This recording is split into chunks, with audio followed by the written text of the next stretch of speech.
పెద్ద దవాఖానలో పుట్టంగానే అరుపు విని మెరుపులాగా మెరిసిపోయేరా చెంప మీద ముద్దు పెట్టి గుండెకు హత్తి బిడ్డాని కళ్ళల్లో వెలిగిపోయేరా నే నడవాలని కుని తెచ్చిండు వాకరు నవ్వాలని అయ్యే జోకరు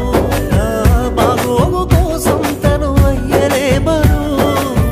నాన్నే గదరా కనిపించే దేవుడు